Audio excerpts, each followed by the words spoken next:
সবাইকে আরো একবার শুভেচ্ছা জানিয়ে আজকে আমি শুরু করছি এক্সিস মেডিকেল স্কুল কর্তৃক আয়োজিত ফার্স্ট অফ এক্সামিনারদের জন্য যে লাইভ প্রোগ্রামের আয়োজন করা হয়েছে ফিজিওলজি সাবজেক্টের উপর রিভিউ এবং রিটেন সেশন। সেই সিরিজের রিটেন সেশনের আজকে ফিজিওলজি রেসপিরেটরি সিস্টেম কার্ডের রিটেন সেশন নিয়ে আজকে আপনাদের সামনে আমি হাজির হয়েছি। আমি K M Sajid from Shahid Suhrawardy medical college, session 2017-18।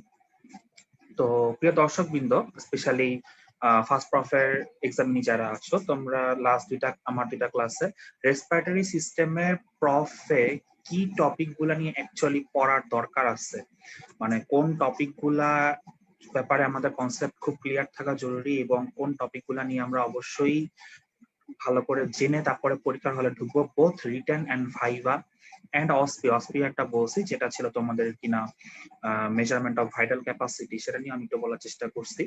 তো যাই হোক না কেন, আজকে আমাদের এই সেশনটা হচ্ছে এক্সক্লুসিভলি রিটেন সেশন। তো প্রিভিয়াস দুটা ক্লাসে আমি মোটামুটি 4-5টার মতো কোয়েশ্চেন বা টপিক মানে অল্প কিছু বলে ছেড়ে দিছিলাম, কারণ হচ্ছে যে আমি বলেছিলাম যে এক্সক্লুসিভলি রিটেনের টপিক। তো আমি রিটেন সেশনে যেদিন আসবো সেদিন তোমাদের এগুলো নিয়ে একটু বিশদ আলোচনা করবো, আর রিভিউ সেশন আসলে সবগুলা কথাই সব মানে ঠিকভাবে বলা সম্ভব হয় না। তো ঠিক আছে, আজকে আমাদের রিটেন সেশন, তো আমরা সেই কোশ্চেন গুলা পাবো আলোচনার মাঝখানে এবং সেগুলো আলোচনা করার চেষ্টা করব। আর যে টপিক গুলো আমরা রিভিউ সেশন গুলোতে ডিটেইলে আলোচনা করে ফেলছি, রিটেনে আজকে সেশনে আমরা শুধু সেই টপিকে কি লিখতে হবে, কিভাবে প্রেজেন্ট করতে হবে সেটুকুই আমরা বলবো, তাহলে কি আমাদের টোটাল প্রিপারেশনটা হয়ে যাবে। তো আর কথা না বাড়ায় আমি চলে যাচ্ছি আমার আজকের প্রেজেন্টেশনে। Just hold on for a minute.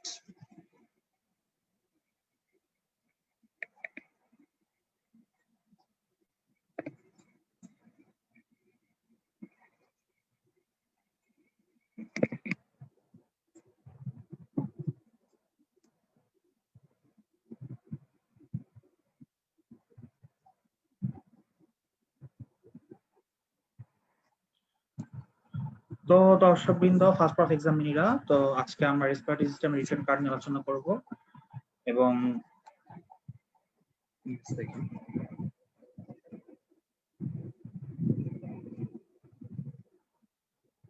হ্যাঁ ঠিক আছে, তো আমরা আলোচনা করবো রেসপিরেটরি সিস্টেম নিয়ে। তো প্রথমে আমরা কোশ্চেনারিতে চলে গেলাম। ফার্স্টে আমরা দেখো পালমোনারি ভেন্টিলেশন নিয়ে কথাবার্তা। প্রথম কোশ্চেন হচ্ছে write down the basic mechanism of respiration or write down the basic mechanism of respiration showing different pressure and volume changes in a diagram, or describe the basic mechanism of rhythmic breathing showing the different pressure changes in diagram. তো এই সবগুলা কোশ্চেনেরই মূলত একটাই উত্তর। এখানে diagram আমরা মাঝে মাঝে আমরা মনে করি ডায়াগ্রাম আর ফিগার একই জিনিস, কিছু কিছু কোশ্চেনে তাই হয় অ্যাকচুয়ালি, যেমন কার্ডিয়াক সাইকেলের ডায়াগ্রাম আর ফিগার দুইটাই হচ্ছে একই রকম, তবে পালমোনারি ভেন্টিলেশনের ক্ষেত্রে একটু আলাদা। কেননা এটা হচ্ছে আমাদের ডায়াগ্রামটা, আমাদের যে তিনটা কোশ্চেন যে আছে, তিনটা কোশ্চেনে কি একই ডায়াগ্রাম, একই উত্তর, একই ডায়াগ্রাম, এবং সেটা হচ্ছে কি এটা।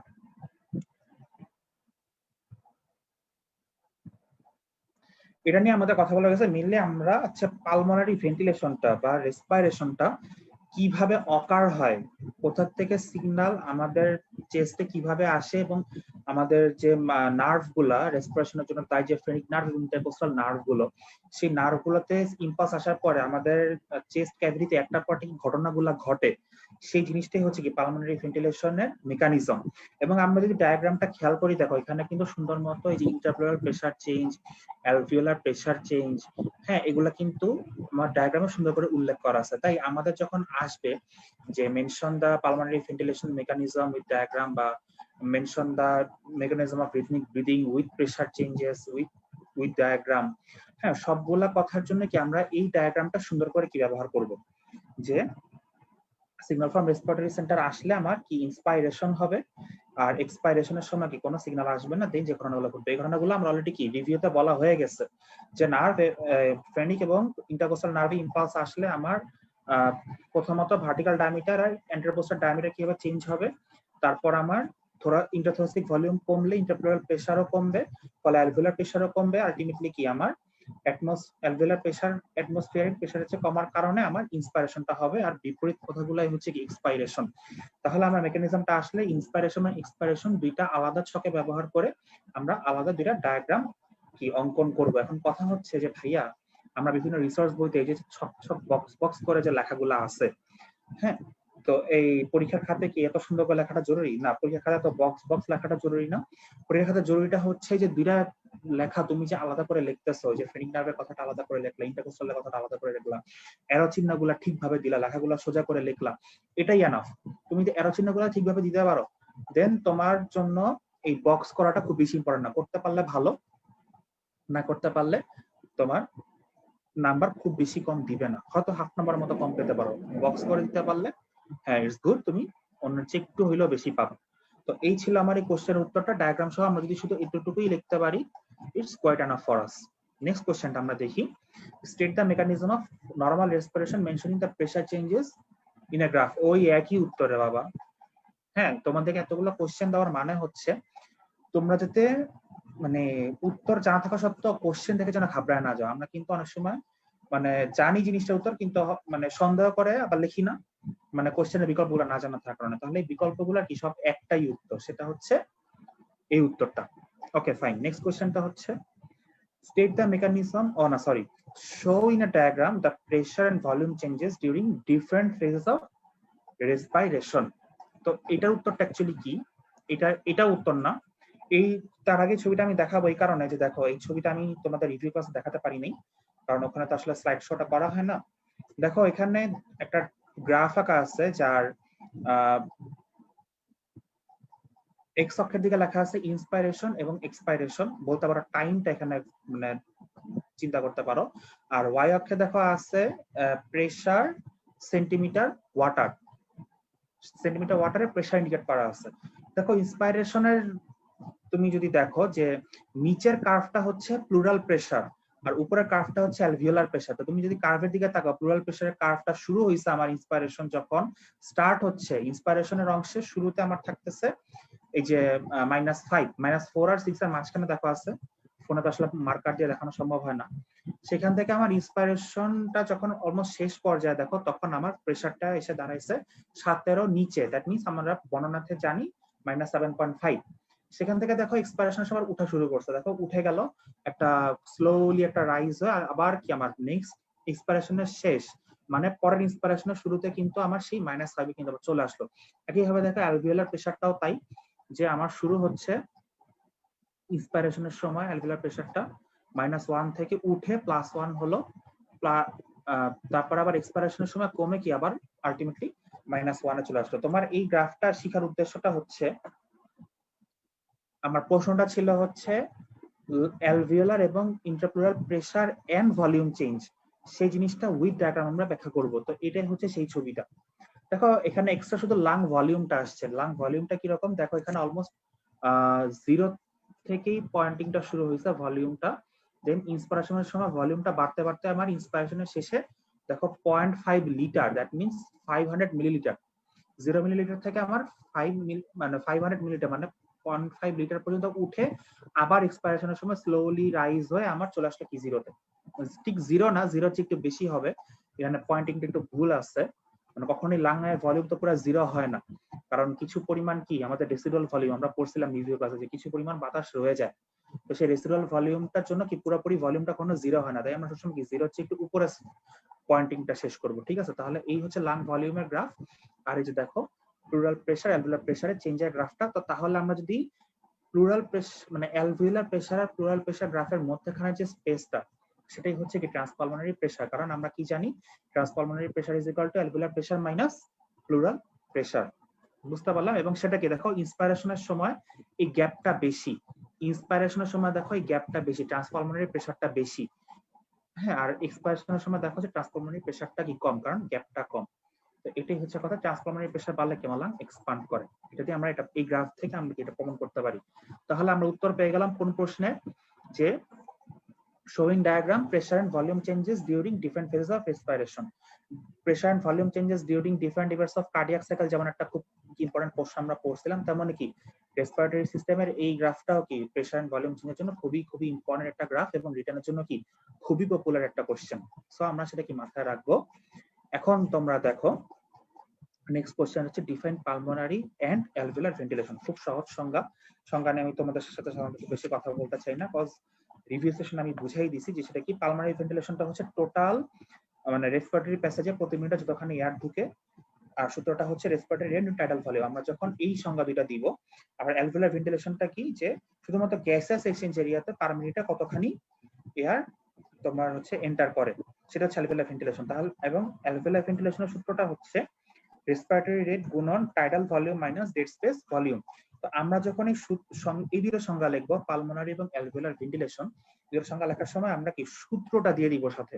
আমাদের সূত্রটা চা আর নাই চা, সূত্রটা আমরা লিখে ভ্যালুটা বের করে দিব যে রেসপিরেটরি রেট যদি 12 হয় আর টাইডাল ভলিউম যদি হয় 500 মিলিলিটার, তাহলে pulmonary ventilation equals to respiratory rate গুণন tidal volume equals to 6000 millilitre per minute. Alveolar ভেন্টিলেশনও তাই 12 গুণন tidal volume 500 minus air space volume হচ্ছে 150, তাহলে আমরা সূত্রটা দিয়ে অঙ্ক করে বের করব 4.2 লিটার পার মিনিট হচ্ছে অ্যালভিওলার ভেন্টিলেশন। সূত্র সহ ভ্যালুটা আমরা সংজ্ঞা যদি চাই এভাবে আমরা বের করে দিব, এতে কি আমরা অ্যানসারটা হচ্ছে ভালো হবে। ঠিক আছে, তারপর দেখো what are the factors that prevent collapse of the lung. এটা আমি আগের দিন বলে ফেলছি যে কলাপস অফ দ্য লাং হয় কারণ লাং ইলাস্টিক রিকল টেন্ডেন্সি থাকে, সেটাকে প্রিভেন্ট করে কারা।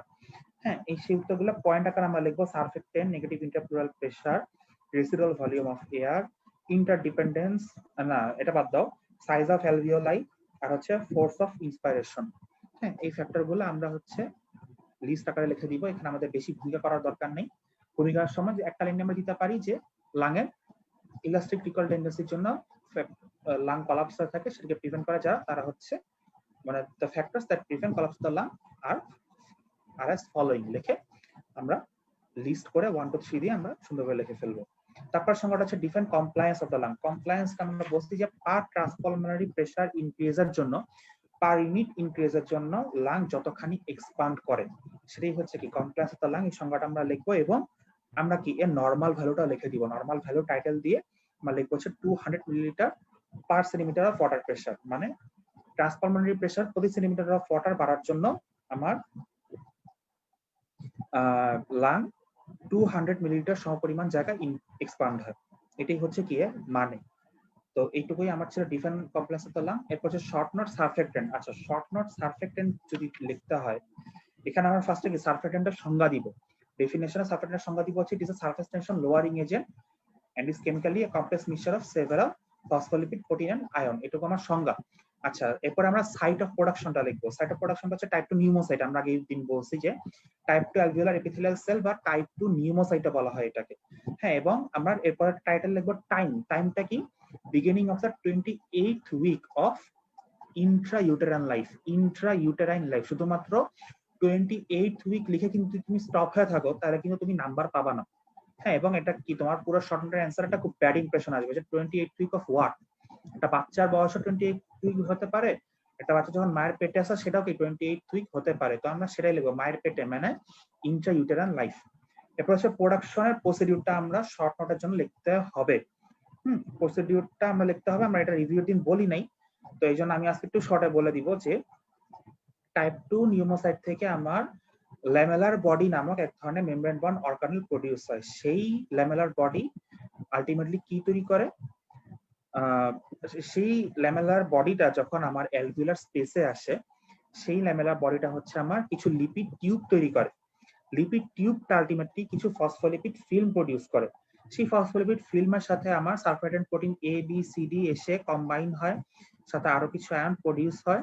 আলটিমেটলি পরবর্তীতে আমার একটা কেমিক্যাল মিক্সচার তৈরি হয় যেটা হচ্ছে সারফেক্টেন্ট। এবং মনে রাখতে হবে যে গ্লুকোকর্টিকয়েড হরমোন এটা সিনথেসিসে একটা স্টিমুলেন্ট, এই হরমোনটা সেটাকে স্টিমুলেট করে, গ্লুকোকর্টিকয়েড হরমোন। এটুকু লিখে ফেলার পর আমাদের যেটা অবশ্যই লিখতে হবে সেটা হচ্ছে ফিজিওলজিক্যাল ইম্পর্টেন্স। আমি আগের দিনটা বলে ফেলছি রিভিউতে যে সারফেস টেনশন লোয়ারিং করে, হ্যাঁ, বেবিটা আইআরডিএস প্রিভেন্ট করে, অ্যালভিওলার সাইজ ঠিক রাখে, লাং কমপ্লায়েন্সের পিছনে একটা হাত আছে, হ্যাঁ, যেহেতু লাং কলাপস এটা প্রিভেন্ট করে, পালমোনারি ইডেমা প্রিভেন্ট করে। এই জিনিসগুলোকে আমরা লিখে দিয়ে আমরা সারফেক্টেন্টের শর্ট নোট শেষ করব।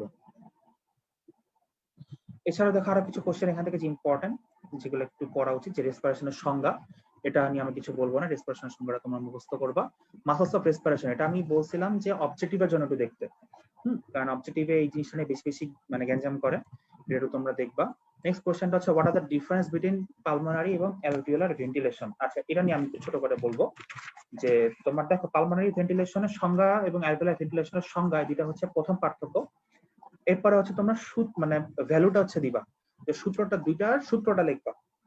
মানে লটা হচ্ছে একটা রেসপিরেটরি রেট গুণন টাইডাল ভলিউম, আর একটা ল হচ্ছে রেসপিরেটরি রেট গুণন tidal minus rate space volume, সেটা লিখলা। আর তারপরে পার্থক্যটা হচ্ছে যে পালমোনারি ভেন্টিলেশনটা কি করে, গ্যাস মানে গ্যাসিয়াস এক্সচেঞ্জ এরিয়াতে অক্সিজেন পাঠায় এবং সেখান থেকে কার্বন ডাই অক্সাইড বের করে নিয়ে যায়।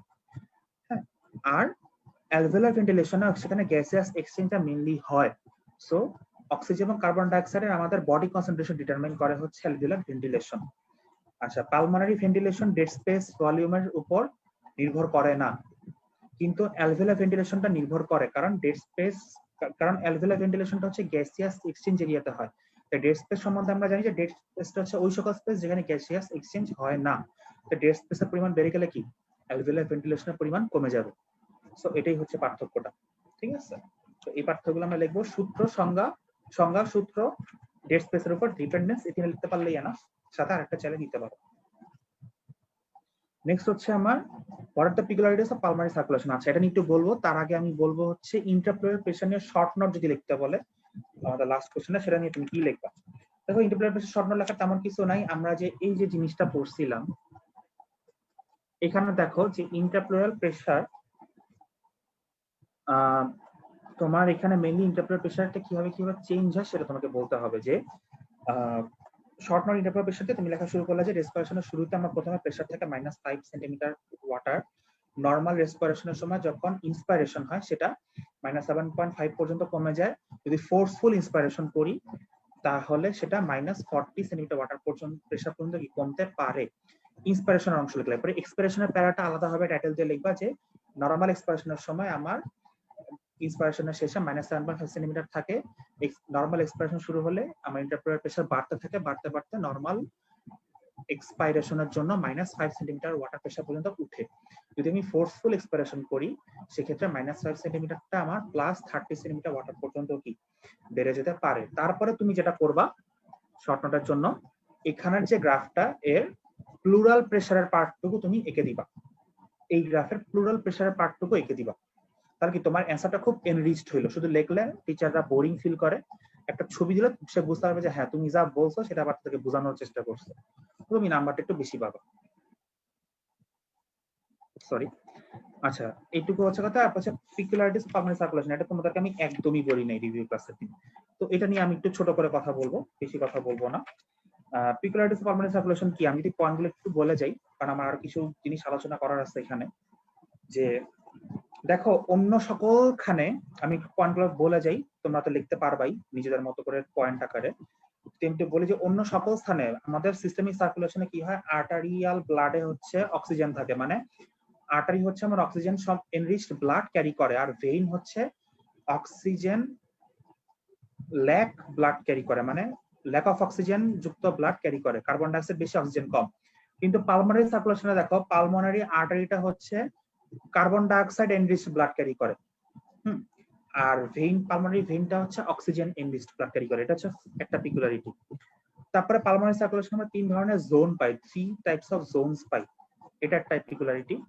আরেকটা পিকুলারিটি হচ্ছে পালমোনারি সার্কুলেশনে ফিজিওলজিক্যাল শান্ট থাকতে পারে। যেমন কি আমরা বলছিলাম যে আমাদের বেস অফ দ্য লাং যেটা হয়, ভেন্টিলেশন পারফিউশন রেশিও পড়তে গিয়ে আমরা দেখছিলাম আগে রিভিউ ক্লাসে, যে যেখানে ভেন্টিলেশন কম পারফিউশন বেশি, সেখানে ব্লাড ভেন্টিলেশন কম হওয়াতে অক্সিজেন এনরিচড হওয়ার আগে কি পালমোনারি আর্টেরিয়াল সার্কুলেশন থেকে পালমোনারি ভেনাস সার্কুলেশনে চলে যায়। ফলে কার্বন ডাই অক্সাইড ছেড়ে যে অক্সিজেনটা নিবে সেই সময়টুকু পায় না, কারণ আমার ভেন্টিলেশন কম। সো আমার আলটিমেটলি ভেনাস, মানে যেই ব্লাডটা আমার পরে সিস্টেমিক সার্কুলেশনে যাবে সেখানে ভেনাস অ্যাডমিক্সচার হয়। এই ঘটনাটাই হচ্ছে ফিজিওলজিক্যাল শান্ট। এই ঘটনাটা পালমোনারি সার্কুলেশনে ঘটে। ঠিক আছে, তারপরে হচ্ছে পালমোনারি সার্কুলেশন। এই কথাটা খুব ইম্পর্টেন্ট, যে pulmonary circulation is equal to the total cardiac output. কেন কার্ডিয়াক আউটপুটটা কেন পালমোনারি সার্কুলেশনের সমান? কারণ হচ্ছে পালমোনারি সার্কুলেশনে আমাদের সারা বাকি সিস্টেমিক সার্কুলেশনে যত ব্লাড যায় সব ব্লাড কি আলটিমেটলি ঘুরে ফিরে আমার হার্টে আসে। হার্ট থেকে সেই ব্লাডটা আমার পরবর্তীতে আবার কি পালমোনারি সার্কুলেশনে তো যাবেই, কারণ সে সারা বডি থেকে ঘুরে আসছে, তাকে কার্বন ডাইঅক্সাইড ছেড়ে অক্সিজেন নিতে হবে না। তো আমার যেই ব্লাড বডিতে সারা বডিতে ঘুরে সেই ব্লাড আমার শুধুমাত্র পালমোনারি সার্কুলেশন দিয়ে ঘুরে। হ্যাঁ, হয়তো একক সময় পরিমাণটা কম, কিন্তু আমার যতখানি কার্ডিয়াক আউটপুট, আমার হার্ট 1 মিনিটে যতখানি ব্লাড বের করবে সেটা যতখানি আমার সিস্টেমিক সার্কুলেশনেও যাবে, সমপরিমাণ ব্লাড আমার পালমোনারি সার্কুলেশনে যাবে। কারণ সারা বডিতে যে ব্লাড ঘুরে ওই ব্লাড আমার লাং দিয়ে ঘুরে যাইতে হবে, না হলে আমার কি বেঁচে থাকতে পারবো না, অক্সিজেনটা আসবেই না। তো এই জন্যই হচ্ছে কি ইকুয়াল। এরপর হচ্ছে আর কিছু স্ট্রাকচারাল পিকুলারিটি যদি বলি, যে পালমোনারি ভেসেল গুলো হচ্ছে অনেক বেশি ইলাস্টিক, এবং পালমোনারি ভেসেল গুলোতে স্মুথ মাসল লেয়ার প্রপারলি বেশি থাকে না, ডেভেলপ না। পালমোনারি আর্টারি হচ্ছে থিন, যেখানে অন্যান্য আর্টারি গুলার ওয়াল হয় থিক, এবং থিকনেসটা, আচ্ছা যাই হোক, পালমোনারি আর্টারিয়াল ব্রাঞ্চ গুলো হচ্ছে শর্ট। আমাদের সিস্টেমিক আর্টারি গুলা অনেক লং লং ব্রাঞ্চ দেয়, কারণ বিভিন্ন অর্গানে সাপ্লাই দিতে হয়, বিভিন্ন মাসলে অনেক এলাবোরেটলি সাপ্লাই দেওয়া লাগে। পালমোনারি আর্টারির ক্ষেত্রে সে ব্যাপারটা দরকার হয় না, এই জন্য আর্টারিয়াল ব্রাঞ্চ গুলা কম। পালমোনারি আর্টারির ডায়ামিটার অনেক বেশি, হ্যাঁ, কারণ তাকে অল্প সময়ের মধ্যে অনেকখানি ব্লাড হচ্ছে এনরিচ করতে হবে, হ্যাঁ, কারণ সিস্টেমিকের ডিমান্ড বেশি, এই জন্য তার পালমোনারি আর্টারির ডায়ামিটার হয় অনেক বেশি। তারপর হচ্ছে পালমোনারি ক্যাপিলারি গুলো হয় লার্জার, যেখানে আমাদের মাসল অর্গান যে ক্যাপিলারি গুলো থাকতেছে সেগুলো হয় স্মলার, তার চেয়ে পালমোনারি ক্যাপিলারি গুলো লার্জার হয়, কারণ অনেক বেশি অ্যামাউন্টের ব্লাড আমার একটা সেম টাইম অনেক বেশি অ্যামাউন্টের ব্লাড কে গ্যাসেস এক্সচেঞ্জ করাতে হবে, সেজন্য ক্যাপিলারি গুলো ডায়ামিটার কি অনেক বেশি হয়। পালমোনারি ক্যাপিলারি গুলা মধ্যেকার অ্যানাস্টোমোসিস অনেক বেশি থাকে, হ্যাঁ, কারণ আমাদের লাং এর সকল এবং অ্যানাস্টোমোসিস গুলো অনেক বেশি থাকে, এবং আমাদের লাং এর প্রত্যেকটা অ্যালভিওলাই এক একটা ক্যাপিলারি বাস্কেটের মধ্যে থাকে। বাস্কেটটা মানে কি, আমরা যদি একটু নেটারটা খুলি, নেটারে একটা লাং এর খুব হাইলি জুম করা একটা কি মানে মাইক্রো ভিউ আছে, সেখানে দেখায় যে এক একটা অ্যালভিওলাই কে ঘিরে ক্যাপিলারি একটা কি জালিকা তাকে একদম আটকায় রাখছে, প্রত্যেকটা একটা সিঙ্গেল অ্যালভিওলাসকে। প্রত্যেকটা সিঙ্গেল অ্যালভিওলাস কি একটা ক্যাপিলারির একটা বাস্কেটের মধ্যে কি আটকানো থাকে, এটাই বলছে। কারণ এই কারণেই হচ্ছে পালমোনারি ক্যাপিলারি গুলোর মধ্যে অ্যানাস্টোমোসিস কি অনেক বেশি। ঠিক আছে, এরপর আসো ক্যাপাসিটি। এই ধরনের এই যে স্ট্রাকচারাল পিকুলারিটি গুলো উল্লেখ করলাম, এই কারণে কি পালমোনারি ভেসেল গুলার মধ্যে অনেক বেশি পরিমাণ ব্লাড কি একটা নির্দিষ্ট সময় অনেক বেশি পরিমাণ ব্লাড কি থাকতে পারে, এর কারণ ওই একটাই, গ্যাসেস এক্সচেঞ্জের সুবিধার্থে। এরপরে হচ্ছে আমরা বলবো প্রেসার ইন পালমোনারি সার্কুলেশন। যদি একটু বলি প্রেসার পিকুলারিটি গুলো কি আছে। Mean pulmonary arterial pressure 15 millimetre, pulmonary capillary pressure হচ্ছে লো 7 মিলিমিটার, যেখানে সিস্টেমিক ক্যাপিলারি প্রেসারটা হচ্ছে 17 মিলিমিটার, আর মিন পালমোনারি ভেনাস প্রেসার হচ্ছে 2 মিলিমিটার। এই ডিজিট গুলো হচ্ছে অবজেক্টিভের জন্য পড়তে হবে, এই ডিজিট গুলো কি একটা অবজেক্টিভের জন্য পড়তে হবে। আচ্ছা, পালমোনারি সিস্টেমে প্রেসার গ্রেডিয়েন্টটা কি আমার নরমাল সিস্টেমের সার্কুলেশনের চেয়ে কম, মাত্র 7, যেখানে সিস্টেমিকে হচ্ছে 90 মিলিমিটার মার্কারি। সার্কুলেশন টাইম যদি একটু বলি, যে একটা রেড সেল আমার টোটাল পালমোনারি সার্কুলেশনটা ঘুরে আসতে 0.75 সেকেন্ড টাইম নেয়, এবং যদি আমরা এক্সারসাইজে থাকি সেক্ষেত্রে 0.3 সেকেন্ড বা তার চেয়েও কম সময় নেয় একটা রেড সেল শুধুমাত্র একটা আরবিসি পুরো পালমোনারি সার্কুলেশনটা ঘুরে আসতে 1 সেকেন্ডের অনেক বেশি ভগ্নাংশ সময়। হ্যাঁ, তাহলে কারণ পালমোনারি সার্কুলেশনের কাজ অনেক বেশি, কিন্তু সার্কিটের লেন্থটা কি অনেক কম, এই কারণে সময় লাগে কম। তো এই পিকুলারিটিস গুলো হচ্ছে মোটামুটি ভাবে তার মাথায় রেখে লিখতে হবে যদি আমাদের আসে যে হোয়াট আর দ্য পিকুলারিটিস। এটা মোটামুটি 3 নম্বরের কোশ্চেন হিসেবে থাকে, আমাদের এই পয়েন্টগুলো কি উল্লেখ করার চেষ্টা করতে হবে। আচ্ছা, এরপর একটা কোশ্চেন আছে, how pulmonary oedema is formed. দেখো, পালমোনারি ইডেমা বডির অন্যান্য ইডেমার মতোই হয়, কারণ কি আমাদের পালমোনারি ক্যাপিলারি যে ফ্লুইড ফিল্ট্রেশনটা সেটা কি বেড়ে যায়, এবং পালমোনারি ইন্টারস্টিশিয়াল ফ্লুইড প্রেসারটা নেগেটিভ থেকে পজিটিভে উঠে যায়। এইগুলো হচ্ছে কারণ। এখন কি কারণে পালমোনারি ইডেমা হতে পারে? একটা কারণ হচ্ছে লেফট সাইড হার্ট ফেলিওর অথবা মাইট্রাল ভালভ ডিজিজ যদি হয়, হ্যাঁ, যে পালমোনারি মানে লেফট সাইড হার্ট মানে হার্টের লেফট সাইডে যদি কোনো কারণে ফেলিওর হয়, সেক্ষেত্রে কি আমাদের মানে মাইট্রাল ভালভটা কাজ করে না, মানে আমার পালমোনারি ভেইন দিয়ে লাংস থেকে ব্লাডটা যে আসবে হার্টের মধ্যে, তখন ওইটা হচ্ছে আর হয় না। তো এই কারণে কি আমার লাংসে অনেক ব্লাড জমে যায়, লাংসে অনেক ব্লাড জমে গেলে কি আলটিমেটলি আমার ওই ইন্ডাস্ট্রিয়াল ফ্লুইড প্রেসারটা অনেক বেশি বেড়ে যায়, ফলে আমার ইসিএফ থেকে প্লাজমা ওখানের মধ্যে ঢুকে যায়, ওখানে এন্টার করে। এটা হচ্ছে পালমোনারি এডিমা ঘটার একটা কারণ। একটা হচ্ছে damage to the pulmonary blood capillary membrane. হ্যাঁ, যে আমাদের পালমোনারি যে ক্যাপিলারি গুলো আছে, এটা যে মেমব্রেন গুলা, এই মেমব্রেন গুলো যদি কোনো কারণে ড্যামেজ হয় তাহলে কি আমার মানে বাইরের সাথে ভেতরের মানে কোনো ডিভাইডেশন থাকলো না। এগুলো হয় হচ্ছে chlorine gas, sulphur dioxide gas, এই জিনিসগুলো হচ্ছে আমার এই ড্যামেজটা করে। ফলে কি প্লাজমা প্রোটিন এবং প্লাজমা যে আরো যে উপাদানগুলো সেগুলো কি আমার পালমোনারি সার্কুলেশনের মধ্যে ঢুকে আমার লাংসের মধ্যে ইডেমা ক্রিয়েট করে। এগুলো হচ্ছে পালমোনারি ইডেমার মোটামুটি ভাবে কিছু কারণ। এটা খুব বেশি ইম্পর্টেন্ট কোশ্চেন না, ভাইভাতে একটু ধরে ধরতে পারে, আগে আসতো রিটেন।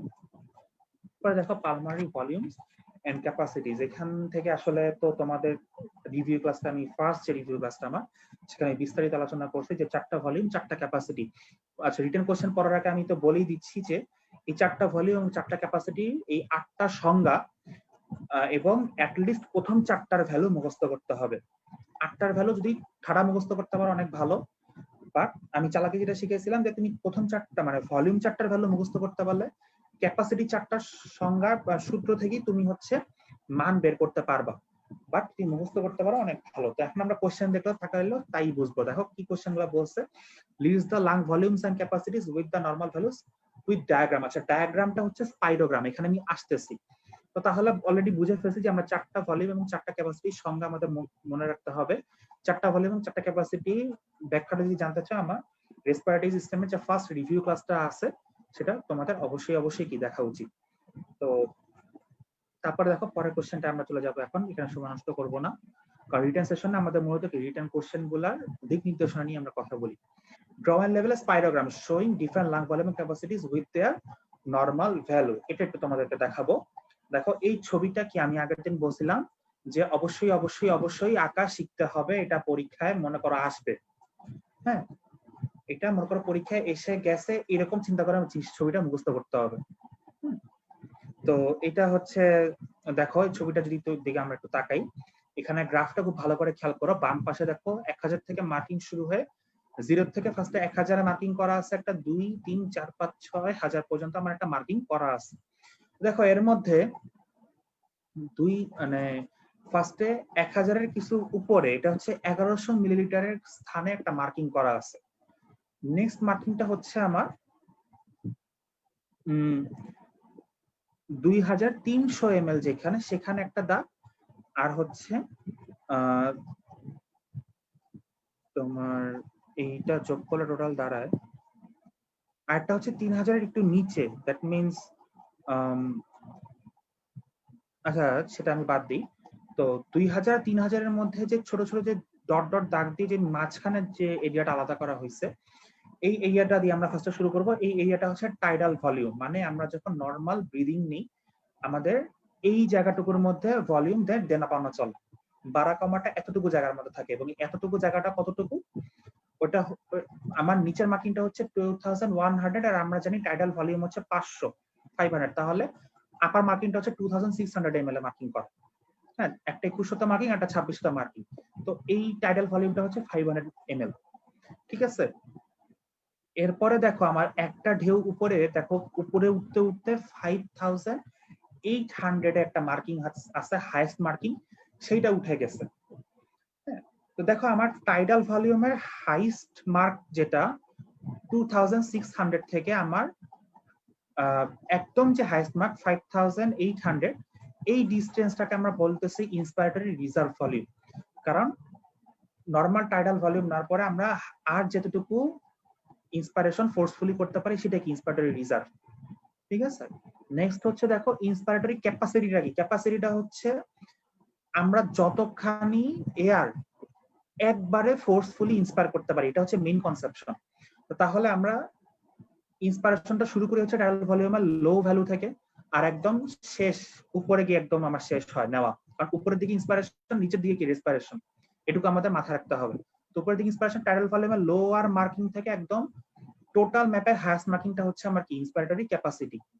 ঠিক আছে, এরপরে আসা হচ্ছে আমি একটু এক্সপায়ারেটরি রিজার্ভ ভলিউমটা দিকে যদি খেয়াল করি, দেখো আমার একদম যে লোয়ার মার্কিংটা 1100 তে যে মার্কিংটা করা আছে, এই মার্কিং এর নিচেও কি কিছু এয়ার আছে, এটা হচ্ছে রেসিডুয়াল ভলিউম। এই এয়ারে কোনো হাত দেওয়া যাবে না, মানে এই এয়ারটা আমার লাংসে কি অলওয়েজ থাকে। তো আমার টাইডাল ভলিউমের লোয়ার মার্কিং থেকে আমার মানে রেসিডুয়াল ভলিউমের মার্কিং পর্যন্ত যে এয়ারটুকু, এই এয়ারটুকু কি আমরা যদি একটা নরমাল এক্সপাইরেশনের পর ওই স্পেসটা যেটুকু আমরা আরো ফোর্সফুল এক্সপাইরেশন করতে পারবো, তো ওই পার্টিকুলার স্পেসটুকু হচ্ছে এক্সপাইরেটরি রিজার্ভ। তাহলে আমার এখন যদি আমি বলি যে ভাইটাল ক্যাপাসিটিটা আসলে কি, ভাইটাল ক্যাপাসিটিটা আমরা জানি inspiratory reserve plus tidal volume plus হচ্ছে এক্সপাইরেটরি রিজার্ভ। দেখো ওই পুরো এরিয়াটা আমরা এলএচএনিতে মার্কিং করে বলতেছি ভাইটাল ক্যাপাসিটি। ডানে দেখো ওই পুরো যে বড় ঢেউটা আছে সেখানে আমরা পাবো ভাইটাল ক্যাপাসিটি। আরেকটা পরের ইয়ারটা হচ্ছে ফাংশনাল রেসিডুয়াল ক্যাপাসিটি। আমরা ফাংশনাল রেসিডুয়াল ক্যাপাসিটি সূত্র পড়ছিলাম যে এক্সপাইরেটরি রিজার্ভ প্লাস রেসিডুয়াল ভলিউম। হ্যাঁ, মানে আমার সংজ্ঞাটা ছিল হচ্ছে একটা নরমাল এক্সপাইরেশনের পর কতখানি ইয়া লাংসে পড়ে থাকে। দেখো নরমাল এক্সপাইরেশনটা হচ্ছে আমার টাইডাল ভলিউমের লোয়ার পার্ট, তারপর নিচে যতখানি জায়গা আছে ততখানি হচ্ছে কি ফাংশনাল রেসিডুয়াল ক্যাপাসিটি, আর পুরো যে স্পেসটা পুরো স্পেসটাই হচ্ছে টোটাল লাং ক্যাপাসিটি, মানে viral capacity plus functional residual capacity. তো এই ছবিটা আমরা খুব বুঝে পড়বো, ভ্যালুগুলো আমাদের মাথায় রাখতে হবে, এবং এই যে মার্কিং গুলো এগুলো কি আমরা ছবি একে একে প্র্যাকটিস করবো, কারণ আমাদের শুধু স্পাইরোগ্রামটা আঁকলেই চলবে না, আমাদের ছবিতে মার্কিং করতে হবে, এটা যেন আমাদের মাথায় থাকে। নেক্সট আমাদের কি কোশ্চেন আছে, give the definition and normal value of all respiratory volume, what are the importance of residual volume। আচ্ছা, সেখানে আমি আসতেছি একটু পরে। তো বুঝতে পারলাম যে আমাদের চারটা ভলিউমের সংজ্ঞা চাইছে, এখানে পড়তে হবে উইথ নর্মাল ভ্যালু, মুখস্থ করতে হবে। এরপর হচ্ছে define vital capacity with its normal value, what is its significance, আর হচ্ছে ফ্যাক্টরস এফেক্টিং ভাইরাল ক্যাপাসিটি। ঠিক আছে, ভাইরাল ক্যাপাসিটি নিয়ে আমি আগের দিন মানে রিভিউ ক্লাসে আমি বলছিলাম যে আমরা রিটেনে একটু এলাবোরেটলি আলোচনা করবো, কারণ রিটেনে বেশি বেশি আসে। তো ফার্স্ট আমি রেসিডুয়াল ভলিউমের ইম্পর্টেন্সটা বলে যে আমি ওইদিনও বলছিলাম যে রেসিডুয়াল ভলিউম পরিমাণ এয়ার থাকার কারণে অলওয়েজ আমাদের লাং কখনো কি কলাপস করে না।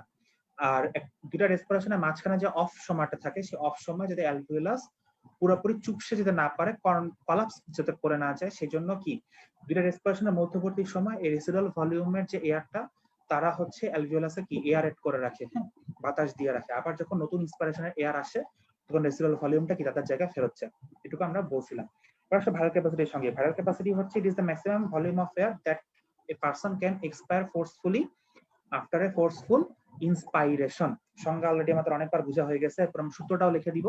সূত্রটা হচ্ছে vital capacity equals to tidal volume minus inspiratory reserve volume, plus tidal volume plus inspiratory reserve volume plus expiratory reserve volume. তাহলে আমরা সংজ্ঞা সহ সূত্রটা লিখে ফেললাম। নরমাল ভ্যালুটা আমরা মুখস্থ করব যে মেইলের ক্ষেত্রে হচ্ছে 4600 মিলিলিটার, আর ফিমেলের ক্ষেত্রে 25% লেস, এভারেজলি 3100 ml হচ্ছে ফিমেলের ক্ষেত্রে।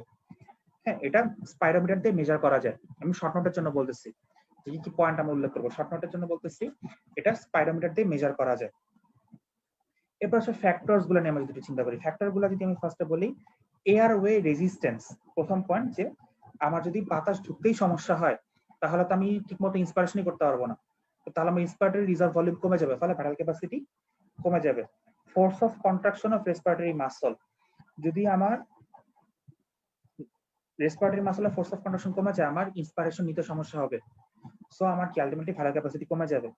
Elastic recall tendency of lung, elastic recall tendency of lung যদি খুব বেশি বেশি হয় তাহলে কি আমার এক্সপাইরেটরি রিজার্ভ ভলিউমটা কি বেড়ে যাবে, ফলে ভাইরাল ক্যাপাসিটিটা বাড়বে। তবে সেক্ষেত্রে কথা আছে, আমার ইন্সপাইরেশন নেওয়া কিন্তু কি কমে যাবে, মানে ইন্সপাইরেশন নিতে আমার অসুবিধা হবে, কারণ লাং সহজে এক্সপান্ড হতে চাবে না। সো দুই ক্ষেত্রে একটু হ্যাম্পার হবে আর কি, তো এই জন্য এটা একটু ব্যাখ্যা করে দিতে হবে। আচ্ছা, অন্যান্য ফ্যাক্টরের মধ্যে আমার আছে এইজ। ইয়াংদের ক্ষেত্রে অবশ্যই লাং কমপ্লায়েন্স বেশি, ওদের ভাইরাল ক্যাপাসিটি বেশি হবে।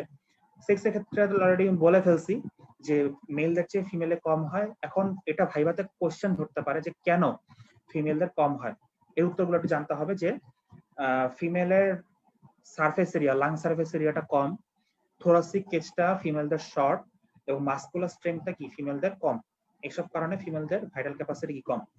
সারফেস এরিয়া অলরেডি বলে ফেলছি যে লাং সারফেস এরিয়া যত বেশি হবে ভাইরাল ক্যাপাসিটি তত বেশি হবে, কারণ এক্সপান্ড করবে বেশি। তো এটা ফিমেলের কম, তাই ফিমেলে এটা ভাইরাল ক্যাপাসিটি কম হয়।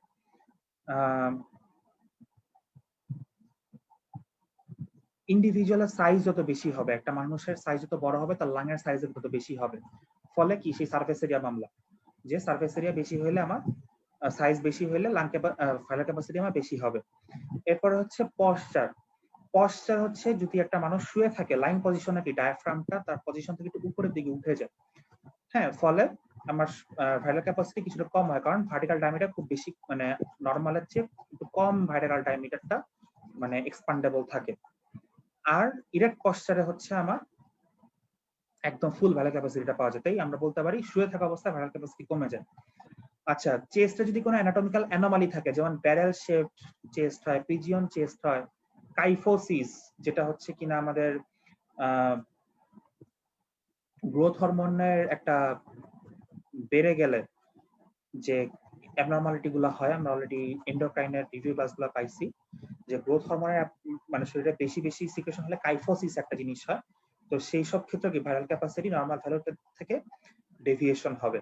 আচ্ছা, প্রেগন্যান্সিতে আমার ভাইরাল ক্যাপাসিটি কম হবে কজ ইউটেরাস অনেক বেশি ডাইলেটেড হয় এবং সেটা ডায়াফ্রামকে উপরের দিকে ধাক্কা দেয়, ফলে ডায়াফ্রাম ইন্সপিরেশনের সময় খুব বেশি কন্ট্রাক্ট হয়ে নিচের দিকে নামতে পারে না, ফলে ভার্টিক্যাল ডায়ামিটার নর্মালের চেয়ে কম বাড়ে, ফলে ভাইরাল ক্যাপাসিটি কম হয়। আচ্ছা, ফিজিক্যাল ট্রেনিং এ যদি করো, তুমি যদি একজন রেগুলার ফিজিক্যাল ট্রেনিং এ থাকো, তোমার ভাইরাল ক্যাপাসিটি কি অবশ্যই অনেক বেশি হবে, কারণ মাসল গুলো বেশি বেশি এক্সারসাইজ হবে, লাংয়ের তোমার এক্সপান্ডেবিলিটি বাড়বে, এই সব কারণে হচ্ছে ভাইরাল ক্যাপাসিটি বেশি হবে। কিছু ডিজিজ আমার ভাইরাল ক্যাপাসিটি কমায় দেয়, যেমন emphysema, asthma, pulmonary fibrosis, pulmonary oedema, হ্যাঁ, obstructive lung disease, pneumothorax, pleural effusion, এই ডিজিজ গুলো হচ্ছে আমার ভাইরাল ক্যাপাসিটি কমায় দেয়। তো এই হচ্ছে ফ্যাক্টর গুলো আমরা জানলাম। আর হচ্ছে ইম্পর্টেন্স কি ভাইরাল ক্যাপাসিটি, আমাদের দরকারটা কি জান। এটা হচ্ছে প্রথম যদি বলি যে আমাদের রেসপিরেটরি মাসল গুলা ঠিক মতো কাজ করতেছে কিনা, সেই কাজটা জাজ করতে পারি আমরা ভাইরাল ক্যাপাসিটির পরিমাণ দেখে। আর কি হয় যে লাংয়ের এফিসিয়েন্সি ঠিক মতো আছে কিনা, কারণ ওই আলটিমেটলি একই তো, ভেন্টিলেশন ঠিক মতো হওয়ার অর্থ হচ্ছে লাং এক্সপান্ড হতে হবে, রেসপিরেটরি মাসলকে কাজ করতে হবে, সব মিলেই তো রেসপিরেটরি এফিসিয়েন্সি। তো ভাইরাল ক্যাপাসিটিটা আমার ইন্সপিরেশন এবং এক্সপিরেশন দুইটাই জাজ করতে হয় দেখে আমার ভাইরাল ক্যাপাসিটিটা রেসপিরেটরি এফিসিয়েন্সি মেজার করার একটা খুব গুরুত্বপূর্ণ ডিভাইস। এছাড়া যদি আমি বলি যে পালমোনারি ফাইব্রোটিক ডিজিজ হয়েছে কিনা, যেমন অ্যাজমা, এমফাইসেমা, হ্যাঁ, ফাইব্রোসিস, লাং ফাইব্রোসিস, এই জিনিসগুলো হলে কি ভাইরাল ক্যাপাসিটি কমে যায়, তো সেটাকে আমরা মানে ডায়াগনোসিস করতে পারি। আর ফিজিক্যাল ফিটনেস কার কত ভালো সেটা কি একজনের ভাইরাল ক্যাপাসিটি দেখে কি বোঝা যায়। তো এই হচ্ছে তার সিগনিফিকেন্স। এই দিয়ে আমরা কতগুলো কোশ্চেন আমরা ভাইরাল ক্যাপাসিটি শেষ করে ফেললাম। আর শর্ট নোট তো আমি বলেই ফেললাম, শর্ট নোটের জন্য যে পয়েন্টগুলো বলে ফেলছি এগুলো হচ্ছে কি উত্তর। এরপর হচ্ছে গ্যাসিয়াস এক্সচেঞ্জ, এটা নিয়ে একটু ঝামেলা পাকাবো এখন আমি, কারণ এখানে আমি তোমাদের অর্ধেক কথা রিভিউতে বলছি আর অর্ধেক কথা বলি নাই, কারণ বলছি যে এই অর্ধেক কথা ছবি ছাড়া বোঝানো একটু কষ্ট। ফার্স্টের কোশ্চেনে দেখো ড্রয়িং লেভেল রেসপিরেটরি মেমব্রেন, এটা হচ্ছে স্পাইরোগ্রামের মতো কি আরেকটা খুব মানে পরীক্ষায় এসে গেছে এরকম চিন্তা করে কি ছবিটা শিখতে হবে। এই ছবিটা হচ্ছে আমার রেসপিরেটরি মেমব্রেনের একটা ছবি, আমি সাদা কালো ছবি দেখাইলাম কারণ আমার মূল লক্ষ্য হচ্ছে পাস করা। ছবি রং করতে গিয়ে যদি তুমি অন্য প্রশ্নের লেখা অর্ধেক লেখা ফেলো, মানে অর্ধেক হয়ে যায় লেখার সাইজ, তাহলে তো মনে করো আমার ছবি রং করে লাভ। হ্যাঁ, যদি রং নেহাত করতে চাও সেম এই ছবিটা গাইডন থেকে নেওয়া হয়, তোমরা সবাই বুঝতেছো গাইডনে কালারফুল ছবিটা আছে, সবুজ একটা, হলুদ একটা, ওই ইসাটা তোমার মাঝখানের কালো গোল জায়গাটা মনে সবুজ করা, বাকি অংশ হলুদ করা, আর আরবিসির মধ্যে লাল করা। হ্যাঁ, তো এগুলো যদি করতে পারো আলহামদুলিল্লাহ, আর যদি করতে না পারো কোনো সমস্যা নেই, সেটাগুলো ছবি আঁকলে নাম্বার তোমার কম দিবে না। দেখো রেসপিরেটরি মেমব্রেনটা আমি আগের দিন পড়াই নেই, রেসপিরেটরি মেমব্রেনের এই ছবিটা অবশ্যই সবার আগে শিখতে হবে। পার্টস গুলো খেয়াল করো যে ফ্লুইড এন্ড সারফেক্টেন্ট লেয়ার, তারপরে দেখো আছে alveolar epithelial layer, epithelial basement membrane, তারপরে থিন ইন্টারস্টিশিয়াল স্পেস, তারপরে হচ্ছে ক্যাপিলারি বেসমেন্ট মেমব্রেন, তারপর হচ্ছে ক্যাপিলারি এন্ডোথেলিয়াল লেয়ার। এই ছয়টা নাম আমার মুখস্থ করতে হবে ফর অবজেক্টিভ, ফর ভাইবা, এবং কি রিটেনেও কি রেসপিরেটরি মেমব্রেন শর্ট নোট আসতে পারে। রেসপিরেটরি মেমব্রেন যদি শর্ট নোট আসে আমরা হচ্ছে সংজ্ঞাটা দিব, পার্টস গুলো লিখবো, থিকনেসটা লিখবো। থিকনেস হচ্ছে এভারেজ 0.6 মাইক্রোমিটার, আর টোটাল সারফেস এরিয়া হচ্ছে 70 মিটার স্কয়ার। হ্যাঁ, থিকনেস লিখবো, সারফেস এরিয়া লিখবো, পার্টস লিখবো, ছবিটা তো আঁকতেই হবে, কোনো মাফ নাই। সাথে আমরা factors influencing gaseous exchange through respiratory membrane, যেটা কিনা আলাদা একটা কোশ্চেন হতে পারে, সেটা যদি লিখতে পারি ভালো, না লিখতে পারলে অ্যাটলিস্ট শুধু পয়েন্টগুলো লিখে আসবো, যে thickness of the membrane, surface area of the membrane, diffusion coefficient of gas, আর হচ্ছে pressure difference of gas between the two side of the membrane. এই পয়েন্টগুলো অ্যাটলিস্ট লিখে আসবো। ব্যাখ্যা যদি করার টাইম না থাকে, আমাদের হাতে যদি ইনকেস সময় না থাকে লেখার, কোশ্চেন যদি মনে করো অনেক বড় বড় কোশ্চেন আসছে পরীক্ষায়, তো সেই ক্ষেত্রে আমরা অ্যাটলিস্ট এই পয়েন্টগুলো লিখে, মানে এই যে ডেফিনেশন, থিকনেস, সারফেস এরিয়া, তারপর হচ্ছে পার্টস অফ রেসপিরেটরি মেমব্রেন লিখে ছবি আঁকবো, তারপরে ফ্যাক্টরস ইনফ্লুয়েন্সিং লিখে ওই 4টা পয়েন্টের নাম শুধু লিখে দিয়ে আসবো। আর যদি সময় থাকে ব্যাখ্যাটা দিয়ে দিব, অনেক ভালো হবে। তো এখানে দেখো ছবিটার দিকে তাকাও, যে রেসপিরেটরি মেমব্রেনের বাম সাইডে হচ্ছে অ্যালভিওলাস আর ডান সাইডে হচ্ছে ক্যাপিলারি।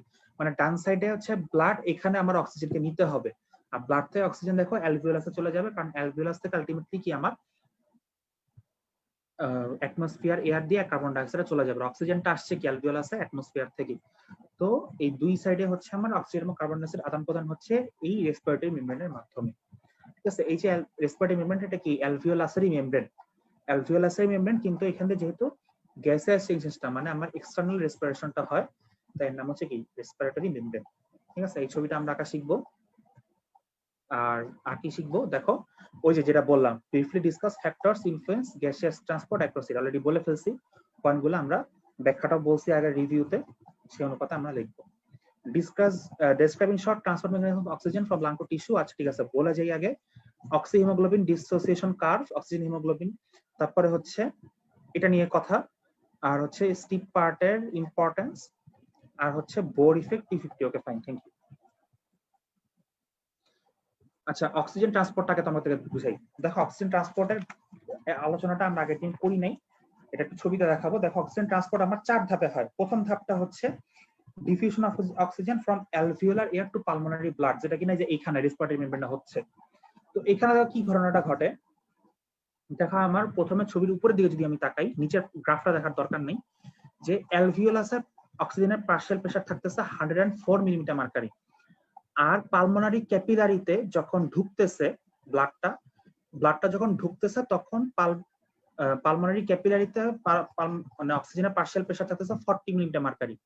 তো এই ডিফারেন্সটার জন্য আমাকে অ্যালভিওলাস থেকে অক্সিজেন আমার পালমোনারি ক্যাপিলারিতে আসবে, এবং পালমোনারি ক্যাপিলারিটা যখন আমার অ্যালভিওলাস ত্যাগ করবে তখন দেখো তার প্রেসারটা 104 মিলিমিটার মার্কারি প্রেসার নিয়েই কি সে ত্যাগ করতেছে। তাহলে আমার যে সিস্টেমিক যে সার্কুলেশনটা, মানে পালমোনারি সার্কুলেশনে ভেনাস এন্ডে আমার পালমোনারি অক্সিজেনের পার্শিয়াল প্রেসার থাকবে 104 মিলিমিটার মার্কারি। ঠিক আছে, গেল। এরপর হচ্ছে আমার সেকেন্ড স্টেপটা হচ্ছে transport of oxygen in the blood. সেটা কিভাবে হবে, আমরা বলছিলাম যে দুই ভাগে হয়, একটা হচ্ছে প্লাজমাতে ডিসলভ স্টেটের চেয়ে 3%, আর ম্যাক্সিমাম মানে 97% হচ্ছে আমার অক্সিজেন হিমোগ্লোবিন, মানে অক্সি হিমোগ্লোবিন একটা কমপ্লেক্স কম্পাউন্ড তৈরির মাধ্যমে ট্রান্সপোর্ট হয়। ট্রান্সপোর্ট হয়ে হয়ে ব্লাড দিয়ে আমার জিনিসটা আসলো আমার ইন্টারস্টিশিয়াল ফ্লুইডে।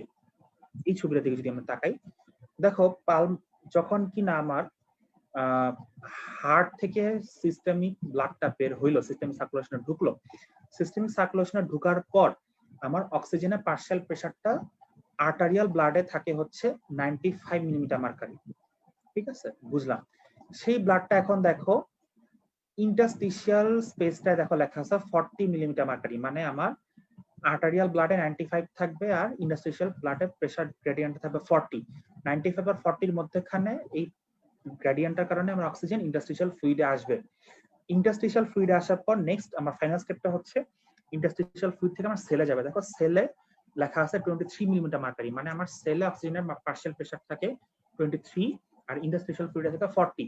তো আমার ইন্টারস্টিশিয়াল ফ্লুইড থেকে সেলে আমার এই প্রেসার গ্রেডিয়েন্টের কারণে, এই 17 মিলিমিটার প্রেসার গ্রেডিয়েন্টের কারণে আমার অক্সিজেনটা সেলের মধ্যে ঢুকবে। এখন ইন্টারস্টিশিয়াল ফ্লুইডকে অক্সিজেন দেওয়ার পর দেখো আমার ক্যাপিলারি, সিস্টেমিক ক্যাপিলারি ভেনাস এন্ডে অক্সিজেনের পার্শিয়াল প্রেসার কত থাকতেছে 40 মিলিমিটার মার্কারি।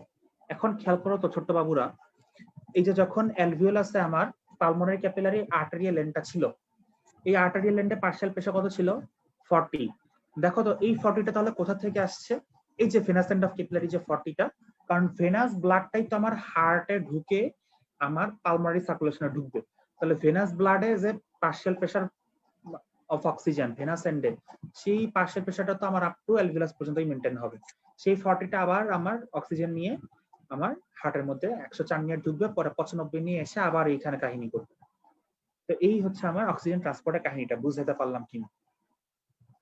আচ্ছা, যদি বুঝে থাকি এরপর আমরা যেটা পড়বো, কোশ্চেনে দেখে আসছে অক্সিজেন হিমোগ্লোবিন ডিসোসিয়েশন কার্ভ। দেখো এটাই হচ্ছে সেই বিখ্যাত কার্ভ। তো এই কার্ভে দেখো 3টা অ্যাক্সিস আছে। আমার একদম নিচে যে এক্স অ্যাক্সিসটা, সেখানে হচ্ছে আমার দেখাচ্ছে অক্সিজেনের পার্শিয়াল প্রেসার 0 থেকে 140 পর্যন্ত মার্কিং করা আছে, সমস্যা নাই।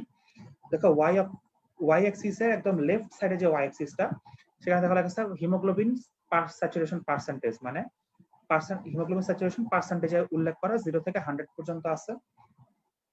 রাইট সাইডে দেখো ওয়াই অ্যাক্সিসে আছে oxygen content per decilitre of blood, মানে হচ্ছে ডেসিলিটার মানে হচ্ছে আমার 100 মিলিলিটার।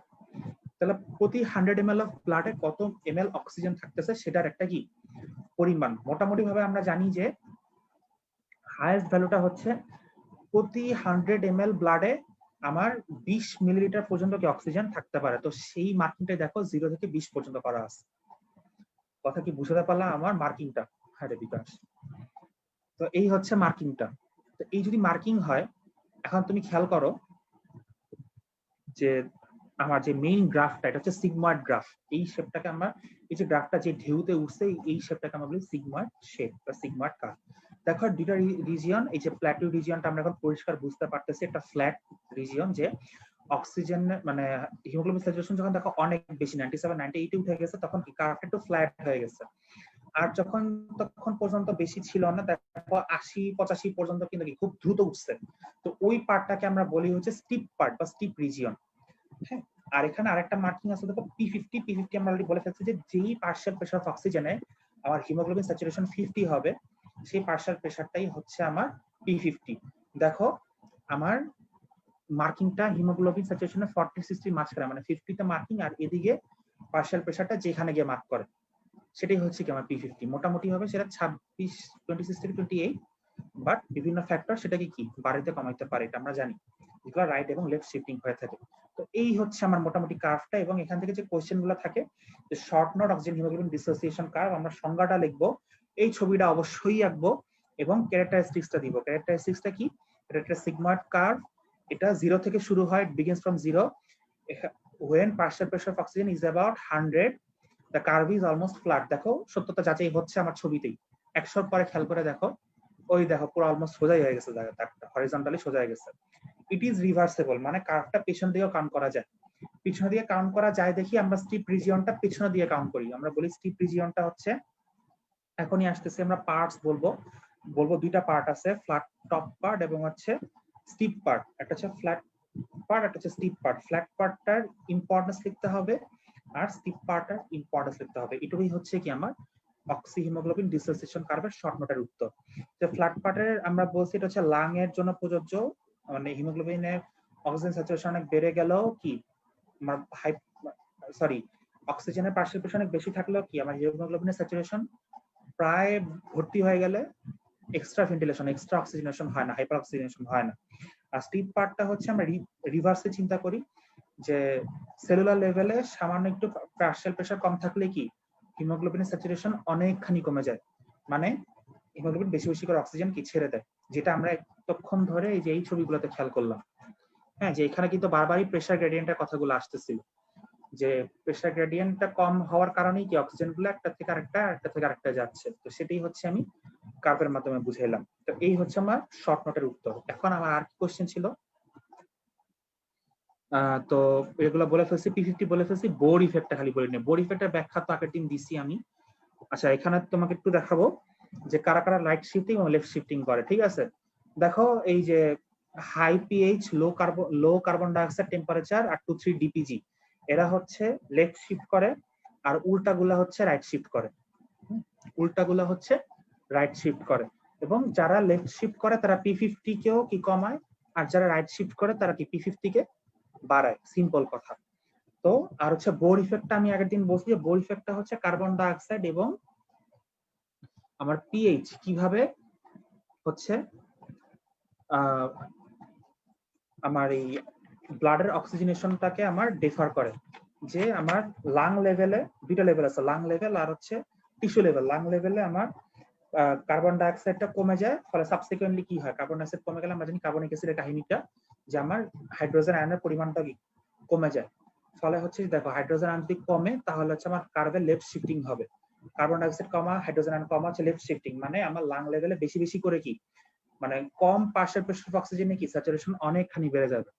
আবার সেলুলার লেভেলে কি হয় দেখো, কার্বন ডাইঅক্সাইড বেড়ে যায়, ফলে কি আমরা জানি কার্বনিক অ্যাসিড তৈরি হওয়ার কারণে হাইড্রোজেন আয়ন বেড়ে যায়, ফলে আমার কার্ভের রাইট শিফটিং হয়।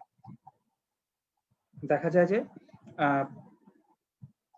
হ্যাঁ আমার কার্ভের রাইট শিফটিং হয়,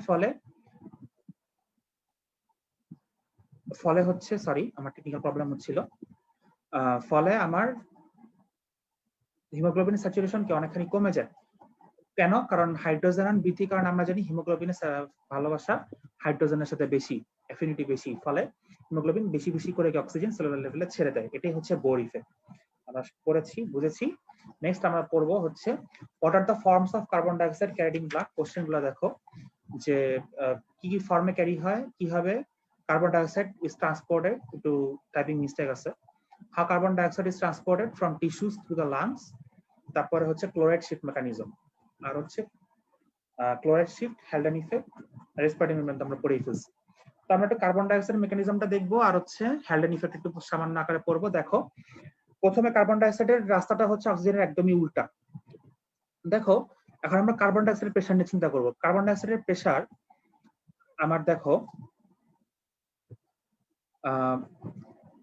আমি যদি ডান সাইড থেকে চিন্তা করি, যে সেলুলার লেভেলে থাকে হচ্ছে 46 মিলিমিটার মার্কারি, আর ইন্টারস্টিশিয়াল ফ্লুইডে আমার কার্বন ডাইঅক্সাইডের প্রেসার থাকে হচ্ছে 45 মিলিমিটার মার্কারি। ফলে সেল থেকে আমার ইন্টারস্টিশিয়াল ফ্লুইডে এই 1 মিলিমিটারের জন্য কার্বন ডাইঅক্সাইড ইন্টারস্টিশিয়াল ফ্লুইডে আসলে, এখন ইন্টারস্টিশিয়াল ফ্লুইড থেকে আসবে হচ্ছে আমার capillary end of venous end of ক্যাপিলারিতে। দেখো আমার হ্যাঁ ইন্টারস্টিশিয়াল ফ্লুইড থেকে ব্লাডে আসবে। ব্লাডে আমার দেখো এই যে ক্যাপিলারির যে আর্টারিয়াল এন্ডটা, আর্টারিয়াল এন্ডে ছিল হচ্ছে আমার 40 মিলিমিটার মার্কারি কার্বন ডাইঅক্সাইডের পার্শিয়াল প্রেসার, ইন্টারস্টিশিয়াল ফ্লুইডে আসছে হচ্ছে 45 মিলিমিটার মার্কারি। তাহলে এখন আমার ইন্টারস্টিশিয়াল ফ্লুইড থেকে আমার ব্লাডে কার্বন ডাইঅক্সাইড যাবে। কার্বন ডাইঅক্সাইড যাওয়ার পর ওই ব্লাডটা যখন আমার ক্যাপিলারি ভেনাস এন্ডে আসবে, তখন সেটা প্রেসার বেড়ে হচ্ছে 45 মিলিমিটার মার্কারি আমার ভেনাস এন্ড ক্যাপিলারি, ভেনাস এন্ডও কি 45 মিলিমিটার মার্কারি ক্যাপিলারি কার্বন ডাইঅক্সাইডের প্রেসার হয়ে গেল। এখন এই কার্বন ডাইঅক্সাইড হচ্ছে ভেনাস ব্লাড দিয়ে আমার লাং পর্যন্ত যাবে, মানে আমার থার্ড স্টেপটা হচ্ছে transport of carbon dioxide in the blood. এখন আমার একটা কোশ্চেন ছিল যে ব্লাডে কার্বন ডাইঅক্সাইড কি কি ফর্মে ট্রান্সপোর্ট হয়। আমরা কিন্তু আগের দিন বলছিলাম যে ডিজলভ স্টেটে থাকে 7%, কার্বনেট বাইকার্বনেট ফর্মে থাকে 70%, যার মধ্যে হচ্ছে পটাশিয়াম এবং সোডিয়াম বাইকার্বনেট, আর হচ্ছে কার্বামিনো হিমোগ্লোবিন এবং কার্বামিনো প্রোটিন এই ফর্মে থাকে হচ্ছে 23%। তাহলে আমরা বলে ফেললাম উত্তরগুলো। এখন আমার ট্রান্সপোর্ট হবে, তো ট্রান্সপোর্টটা হচ্ছে এই পয়েন্টগুলো আমরা ট্রান্সপোর্টে বলবো বা লিখবো যে ডিজলভ স্টেট, বাইকার্বনেট স্টেট, আর হচ্ছে বাইকার্বনেট স্টেট, আর হচ্ছে কার্বামিনো কম্পাউন্ড গ্রুপে।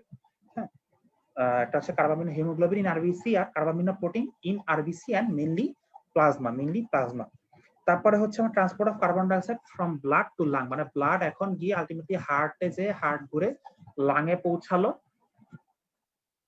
লাঙে পৌঁছানোর পর আমার কি ওই যে সে অক্সিজেনের উল্টা রাস্তা। এখন দেখো পালমোনারি ক্যাপিলারি থেকে কেমনে আমার অ্যালভিওলাসে যায়, দেখো এই আগের মতোই পালমোনারি ক্যাপিলারিতে যখন অ্যালভিওলাসে ঢুকলো তখন হচ্ছে কার্বন ডাইঅক্সাইডের পার্শিয়াল প্রেসার হচ্ছে 45 মিলিমিটার মার্কারি। কথা বুঝতে পারলাম কিনা? কারণ আমার এই যে দেখো এখান থেকে venous end of capillary 45 millimetre mercury প্রেসারটা কি আমার আলটিমেটলি পালমোনারি ক্যাপিলারি স্টার্ট পয়েন্টের প্রেসারটা, কারণ সে হার্ট ঘুরে অ্যালভিওলাসে গেছে। অ্যালভিওলাসের সাথে তার কার্বন ডাইঅক্সাইড দেয়া নেওয়া চলবে, দেয়া নেওয়া চাওয়ার পর যখন সে বের হয়ে যাবে পালমোনারি ক্যাপিলারিটা বের হওয়ার সময় দেখো সে তার প্রেসার কার্বন ডাইঅক্সাইডের প্রেসার কমে কত হয়ে গেছে 40 মিলিমিটার মার্কারি হয়ে গেছে, কারণ আমার অ্যালভিওলাসের কার্বন ডাইঅক্সাইড প্রেসারটা হচ্ছে 40 মিলিমিটার মার্কারি। তো পালমোনারিতে 45, অ্যালভিওলাসে 40, তাহলে পালমোনারি থেকে কার্বন ডাইঅক্সাইড কি ডিফিউশন হয়ে অ্যালভিওলাসে যাবে। তো আলটিমেটলি পালমোনারি ক্যাপিলারিটা যখন অ্যালভিওলাস থেকে বের হয়ে গেল সেখানে হচ্ছে আমার 40 মিলিমিটার মার্কারি থাকলো। এই 40 মিলিমিটার মার্কারিটাই হচ্ছে কি দেখো এই যে এইখানে কার্বন ডাইঅক্সাইড এক্সচেঞ্জের সময় যে আর্টারিয়াল এন্ড অফ ক্যাপিলারিতে 40 মিলিমিটার মার্কারি, এই 40টা হচ্ছে এই 40। কথা বুঝাতে পারলাম? এই হচ্ছে আমার কার্বন ডাই অক্সাইড ট্রান্সপোর্টের কাহিনী। এখন আমরা একটু ছোট করে ক্লোরাইড শিফটটা বলবো, কারণ এটা আমি আগের দিন অনেক বড় করে বলেছি, আর হ্যালডেন ইফেক্ট ছোট করে বলবো। দেখো এই যে ছবিটা নিচের পার্টে দেখো যে কি হচ্ছে, আমার ক্লোরাইড শিফটটা ছবি দিয়ে একটু বুঝাবো জাস্ট। আর ক্লোরাইড শিফটের উত্তরটা হচ্ছে ডেফিনেশনটা দিব, আর পুরো মেকানিজমটা আমরা অ্যারো চিহ্ন দিয়ে লিখবো। যে কার্বন ডাই অক্সাইড আরবিসি ঢুকলো, আরবিসি ঢুকে ওয়াটারের সাথে কার্বনিক অ্যানহাইড্রেজ এনজাইমের সাথে মানে উপস্থিতিতে কার্বনিক অ্যাসিড তৈরি করলো। কার্বনিক অ্যাসিড ভেঙে হচ্ছে হাইড্রোজেন আয়ন এবং বাইকার্বনেট আয়ন তৈরি করলো। হাইড্রোজেন আয়নটা আমার হচ্ছে আরবিসির মধ্যেকার যে হিমোগ্লোবিন আছে তার সাথে প্রেম ভালোবাসা করে হাইড্রো হিমোগ্লোবিন তৈরি করলো। আর বাইকার্বনেট আয়নটা দেখো আমার একটা শিফটিং প্রোটিনের মাধ্যমে বাইরে চলে গেল প্লাজমায়, আর প্লাজমা থেকে ক্লোরাইড আসলো আরবিসি তে। ইহাই হচ্ছে কি ক্লোরাইড শিফট মেকানিজম। ঠিক আছে, আর একটু দেখাবো, সেটা হচ্ছে রিভার্স ক্লোরাইড শিফটিং দেখাবো। যে এটা হচ্ছে আমার রিভার্স ক্লোরাইড শিফট, উপরের ছবিটাই আগের ছবিটাই। যে রিভার্স ক্লোরাইড শিফটিং এর সময় কি হয়, বাইকার্বনেটটা আবার হচ্ছে আমার দেখো ছবি রিভার্সের ডান সাইডে দেখো বাইকার্বনেট আমার সেলের আরবিসি ঢুকলো, ক্লোরাইডটা হচ্ছে বেড়ে গেল। হাইড্রোহিমোগ্লোবিনটা ভেঙে হাইড্রোজেন প্রডিউস হয়ে গেছে, ততক্ষণে হাইড্রোজেন আর বাইকার্বনেট আয়ন মিলে হচ্ছে কার্বনিক অ্যাসিড তৈরি করলো, সেটা খুব কুইকলি ভেঙে কার্বন ডাই অক্সাইড আর ওয়াটার তৈরি করলো। কার্বন ডাই অক্সাইডটা আমার আরবিসি থেকে বের হয়ে অ্যালভিওলাসে চলে গেল। এই হচ্ছে আমার রিভার্স ক্লোরাইড শিফট। এরপর হচ্ছে আমাদের একটু হ্যালডেন ইফেক্টটা। হ্যালডেন ইফেক্টটা হচ্ছে এই যে অক্সিজেন যে ঢুকছে, তো অক্সিজেনটা আমরা মানে হিমোগ্লোবিনের তো নরমাল অবস্থায় যখন ভেনাস বাড়ে কার্বন ডাই অক্সাইডের সাথে একটু বাইন্ড করে থাকে, কার্বামিনো হিমোগ্লোবিন আমরা বলছি। তো কার্বামিনো হিমোগ্লোবিনে কার্বন ডাই অক্সাইড যে আসক্তি তার চেয়ে হিমোগ্লোবিনে অক্সিজেনের প্রতি আসক্তি বেশি। সো পালমোনারি মানে অ্যালভিওলাসে যখন আসবে পালমোনারি সার্কুলেশনে তো অক্সিজেন বেশি, ফলে হিমোগ্লোবিন কার্বন ডাই অক্সাইডকে ছেড়ে দিবে, ভেবে কার্বামিনো কম্পাউন্ডটা ভাঙবে, কার্বন ডাই অক্সাইড চলে যাবে। আর হচ্ছে দেখো ওই যে রিভার্স ক্লোরাইড শিফটটা, অক্সিজেন আসাতে হিমোগ্লোবিনটা অক্সিজেনের সাথে বাইন্ড করলো, আর হাইড্রোজেন আয়নটা বাইকার্বনেট আয়নটা মিলে কার্বন ডাই অক্সাইড তৈরি করে, কার্বন ডাই অক্সাইডটা আমার প্লাজমাতে আলটিমেটলি অ্যালভিওলাসে ছেড়ে দিল।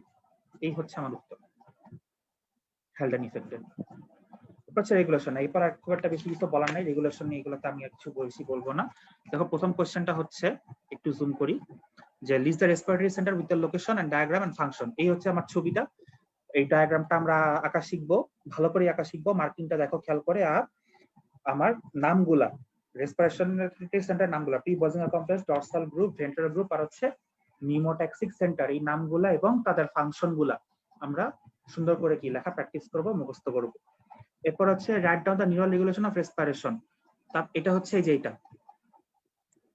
এটা ব্যাখ্যাটাও দিছি, যে প্রি বজিঙ্গারে হচ্ছে আমার থাকে পেসমেকার নিউরন থাকে, সেই প্রি বজিঙ্গার কমপ্লেক্সের ভেতরে আবার ডর্সাল গ্রুপেরও কি নিউরন প্রজেক্টেড থাকে। ডর্সাল গ্রুপের সিগন্যালে প্রি বজিঙ্গারের আমার হচ্ছে কি পেসমেকার নিউরন লাংসে আমার ফেনিক নার্ভ এবং ইন্টারকোস্টাল নার্ভকে ইম্পালস দেয়। যখন ইম্পালস ক্রিয়েট হয় তারপরে হচ্ছে আমার নিউমোট্যাক্সিক সেন্টারটা একটা ইন্সপিরেশন হয়ে গেলে নিউমোট্যাক্সিক সেন্টারটা ডর্সাল গ্রুপকে দেখো মাইনাস চিহ্ন দেওয়া ইনহিবিট করে। লাংসের যে স্ট্রেস রিসেপ্টর গুলা, যেটা কিনা আমরা হেরিং ব্রিউয়ার রিফ্লেক্স আমরা জানি, স্ট্রেস রিসেপ্টরটা স্টিমুলেট হলে যেটা ভেগাস নার্ভের মাধ্যমে গিয়ে ডর্সাল গ্রুপকে ইনহিবিট করে। আর দেখো ভেন্ট্রাল রেসপিরেটরি গ্রুপটা আমরা সাধারণত বলছি কি ইনঅ্যাক্টিভ থাকে, ফোর্সফুল ইন্সপিরেশন এক্সপিরেশনের সময় ভেন্ট্রাল রেসপিরেটরি গ্রুপটাও কি প্রি বজিঙ্গার কমপ্লেক্সে সিগন্যাল পাঠায়। তো ওই দুইটা হয়ে গেলে আমার এক্সপিরেশন হইলো, আর এক্সপিরেশন হয়ে গেলে আবার কি স্ট্রেস রিসেপ্টর কমে যাবে, Hering Breuer reflex, stretch receptor গুলার ইম্পালস না দিলে ডর্সাল গ্রুপ আবার হচ্ছে প্রি বজিঙ্গার কমপ্লেক্সকে কি আমরা ইম্পালস দিবে ইন্সপিরেশন করার জন্য। এটাই হচ্ছে কি আমার nervous regulation of respiration, mechanism of rhythmic breathing, যেটাই বলো এটাই হচ্ছে তার ডায়াগ্রাম, এটাই হচ্ছে তার উত্তর। ছবি এই ডায়াগ্রামটা অবশ্যই আঁকবা এবং লিখে দিতে হবে ছোট করে। Discuss the chemical regulation of respiration. এটা হচ্ছে আমাদের যে কেমিক্যাল রেগুলেশনটা আছে, কার্বন ডাই অক্সাইড, হাইড্রোজেন আর হচ্ছে অক্সিজেন, এই দুইটা নিয়ে আমরা বলছি যে কার্বন ডাই অক্সাইড সরাসরি হচ্ছে আমার সেন্ট্রাল কেমোরিসেপ্টর এরিয়াতে আঘাত করে, যে সেখানে আমার সিএসএফ এর যে ওয়াটার আছে বাইন্ড করে কার্বনিক অ্যাসিড প্রডিউস করে, আলটিমেটলি হাইড্রোজেন আয়নের কনসেন্ট্রেশন বাড়ায় দেয়। হাইড্রোজেন আয়নটা হচ্ছে আমাদের যে মেডুলারি কেমোরিসেপ্টরটা, তাকে স্টিমুলেট করলে আমার আলটিমেটলি রেসপিরেশন বেড়ে যায়। ঠিক আছে, আর হাইড্রোজেন আয়নটা ব্লাড ব্রেন ব্যারিয়ার ক্রস করার ক্ষমতা কম থাকার কারণে সে সেন্ট্রাল কেমোরিসেপ্টর এরিয়াকেও স্টিমুলেট করে সেম ওয়েতে, তার চেয়ে বেশি সে যাকে স্টিমুলেট করে সেটা হচ্ছে পেরিফেরাল। পেরিফেরালটা কি? ক্যারোটিড এবং অ্যারোটিক বডি, সেই পেরিফেরাল কেমিস্ট্রি গুলা হাইড্রোজেন আয়নের কনসেন্ট্রেশন বেশি, সেটা ডিটেক্ট করতে পারলে গ্লসোফেরেঞ্জিয়াল এবং ভেগাস নার্ভ দিয়ে আমার রেসপিরেটরি সেন্টারে সিগন্যাল পাঠায়, আমার রেসপিরেশনের রেট বেড়ে যায়। অক্সিজেনটাও সে একই ভাবে, অক্সিজেন কমে গেলে একই ঘটনাটা ঘটে। তো এই হচ্ছে আমার রেগুলেশন, এই কথাগুলো আমরা লিখবো। এরপরের সংজ্ঞাটা হচ্ছে ইন্সপিরেটরি র্যাম্প সিগন্যাল। আমরা বলছি যে আমার ইন্সপিরেটরি যে সিগন্যাল গুলো, আমার যে ডরসাল রেসপিরেটরি গ্রুপ থেকে যে সিগন্যালটা আসে আমার ফ্রেনিক এবং ইন্টারভার্সাল নার্ভে, সেটা ঠুস করে হার্টের মতো আসে না, এটা একটা স্লো সিগন্যাল, আস্তে আস্তে সিগন্যালের স্ট্রেংথটা বাড়ে 2 সেকেন্ড ধরে এবং 3 সেকেন্ড ধরে সেটা কমে আসে। এটাই হচ্ছে আমার ইন্সপিরেটরি র্যাম্প সিগন্যালের সংজ্ঞাটা আমরা মুখস্থ করে লিখবো। এবং ইম্পর্টেন্সটা হচ্ছে যে কি, ইম্পর্টেন্স হচ্ছে এই ধরনের সিগন্যালের কারণে লাংয়ের ভলিউমটা হঠাৎ করে বেড়ে লাং বার্স্ট হওয়ার সম্ভাবনা থাকে না। এটাই হচ্ছে কি এটার ইম্পর্টেন্স, এটা রেসপিরেশনটা খুব স্মুথ হয়। আর রেসপিরেশন যদি এরকম ঠুসঠুস হইতো তাহলে আমরা কি ঘুমাইতে পারতাম না। হ্যাঁ, ঘুমের মতো আমরা ঠুসঠুস করে আওয়াজ শুনতাম, নিঃশ্বাস প্রশ্বাসে আমাদের ঘুম ভেঙে যেত। ঠিক আছে, স্মুথ হয়। হেরিং ব্লাড রিফ্লেক্স বলে ফেলছি, স্টেজ সেপারেট রিফ্লেক্সটা লিখবা ওভাবেই। আর হচ্ছে এই শর্ট নোট তো বলা হয়ে গেল। রিদমিক ব্রিদিং এর রেগুলেশন একই উত্তর, রেসপিরেটরি ওই একই diagram. Briefly discuss the effects of exercise আর রেসপিরেশন। আচ্ছা ঠিক আছে, এটা দিচ্ছি তোমাদেরকে। এই আচ্ছা ওই বুঝছি কাহিনী। এই হচ্ছে তোমার effect of exercise during effect on respiration. দেখো রেট আর ডেপথ অফ রেসপিরেশন এক্সারসাইজ করলে বাড়বে। আমরা জানি, আমরা কি সিঁড়ি দিয়ে 5 তলা পর্যন্ত উঠতে গিয়ে হাঁপানো শুরু করি, রেট আর ডেপথ বেড়ে যায়, টাইডাল ভলিউম বেড়ে যায়। হ্যাঁ, কারণ যেহেতু আমরা রেসপিরেশনের নরমাল রেট আর ডেপথ বাড়া দিচ্ছি, টাইডাল ভলিউম কি বেড়ে যাবে। আর যেহেতু বেশি বেশি শ্বাস নিচ্ছি, আমার পালমোনারি ব্লাড ফ্লো বেশি বেশি হবে, কারণ হচ্ছে আমার বডিতে এক্সারসাইজ হচ্ছে, অক্সিজেন ডিমান্ড বেশি, ফলে পালমোনারি ফ্লোটা কি বেশি হবে। Total amount of oxygen entering the blood অবশ্যই ইনক্রিজ হবে, এবং সেই ভ্যালুটা দেখো আমরা নরমালি 250 ml পার মিনিট থেকে as high as 4000 ml per minute এতখানি পর্যন্ত বাড়তে পারে। ঠিক আছে, অক্সিজেন কনজাম্পশন অবশ্যই বাড়বে বডিতে, মানে আমার লাং মানে পালমোনারি সার্কুলেশন যতখানি অক্সিজেন অ্যাবজর্ব করে, নরমালি যাচ্ছে অনেক বেশি অক্সিজেন কনজাম করবে।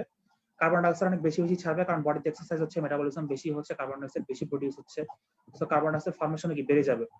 হ্যাঁ, এবং একই সাথে কার্বন ডাইঅক্সাইড এক্সপ্রেশনও কি বেড়ে যাবে।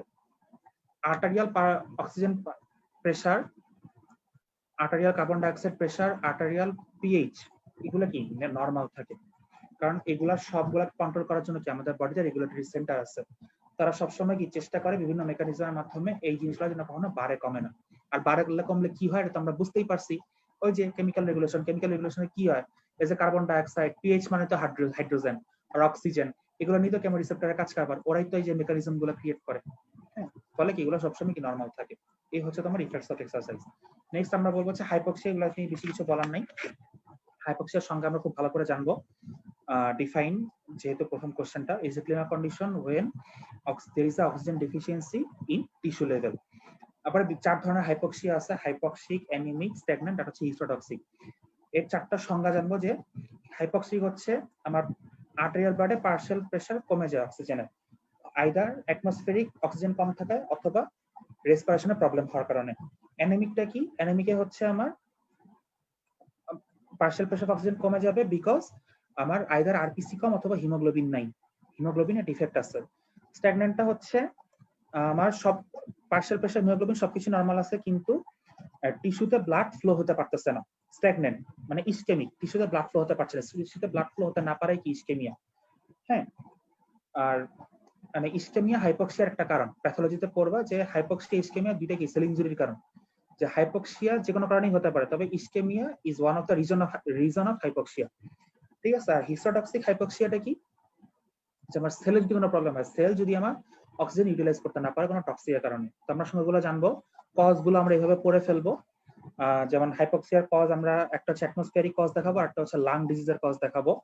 অ্যানিমিয়ার জন্য আমরা বলবো যে অ্যানিমিয়া কার্বন মনোক্সাইড পয়জনিংটা বলবো, কারণ কার্বন মনোক্সাইড হিমোগ্লোবিনকে নষ্ট করে ফেলে। স্ট্যাগন্যান্টের জন্য আমরা বলবো ইসকেমিয়া বলবো, হেমোরেজ বলবো, হ্যাঁ, আর শক বলবো। হ্যাঁ, আর হচ্ছে হিস্টোটক্সিকের জন্য আমরা বলবো কি নার্কোটিক্স আর হচ্ছে সায়ানাইড পয়জনিং। এই উত্তরগুলো আমরা হচ্ছে কজের জন্য দিব। আচ্ছা, এরপর আমরা একটা কথা বলছিলাম যে ইফেক্টস অফ অক্সিজেন থেরাপিটা আমরা রিভিউর সময় বলছিলাম যে এটা খুব very very important question for written. যে কি হয়, হাইপক্সিয়া যদি এনভায়রনমেন্টাল কজে হয়, একমাত্র সেই ক্ষেত্রেই অক্সিজেন থেরাপিটা মানে ভ্যালু ক্যারি করে, ইফেক্টিভ। এছাড়া আর বাদ বাকি যত হাইপক্সিয়া আছে সবার জন্য কি লেস ইফেক্টিভ? এটাই উত্তর, কিন্তু আমার 4টা ভাগকে আলাদা আলাদা করে লিখতে হবে এবং কজগুলো দেখাতে হবে যে কেন ইনএফেক্টিভ। মানে অ্যানেমিক, হিস্টোটক্সিক আর হচ্ছে ইস্টেমিক, তিনটাতে তো লেস ইফেক্টিভ, কিন্তু লেস ইফেক্টিভ হওয়ার কারণটা কি? অ্যানিমিতে লেস ইফেক্টিভ হওয়ার কারণ হচ্ছে আমার অক্সিজেন দিলেও লাভ নেই, কারণ হিমোগ্লোবিন নাই আর আরবিসি কম। স্ট্যাগনেন্টের কারণ হচ্ছে যে আমার অক্সিজেন বেশি বেশি দিলেও লাভ নাই, কারণ আমি একটা টিস্যুতে ব্লাড ফ্লোই করতে পারতেছি না, আমার অক্সিজেন দিতে লাভ নাই। হিস্টোটক্সিকের কারণ হচ্ছে আমি যত কিছু করি না কেন আমার সেলই তো অক্সিজেন নিচ্ছে না, আমার অক্সিজেন দিয়ে লাভ কি? তো এই যে বাক্যগুলা বললাম এগুলা বাংলা লিখিও না, বা ইংলিশে আমার 4টা টাইটেল আলাদা আলাদা করে, হাইপক্সি, অ্যানেমি, স্ট্যাগন্যান্ট আর হচ্ছে হিস্টোটক্সিক, 4টা কি কারণে অক্সিজেন থেরাপি ইউজফুল বা ইউজফুল না, আর 4টা আলাদা ভাগে ভাগ করে লিখবো। বারবারই বলতেছি 4টা ভাগে ভাগ করে লিখবো, হ্যাঁ, কখনো কিন্তু এক লাইনে লিখে দিব না, নাম্বার কিন্তু অনেক কমে যাবে। নেক্সট হচ্ছে আমার কিছু ডিজিজ নিয়ে কথাবার্তা, যে হোয়াট ইজ অ্যাপনিয়া। আমরা জানি যে অ্যাপনিয়া হচ্ছে total situation of respiration is apnoea. আমরা বলছিলাম কিছু টার্ম আমরা মুখস্থ করব, তো অ্যাপনিয়ার সংখ্যাটা আমরা জানলাম।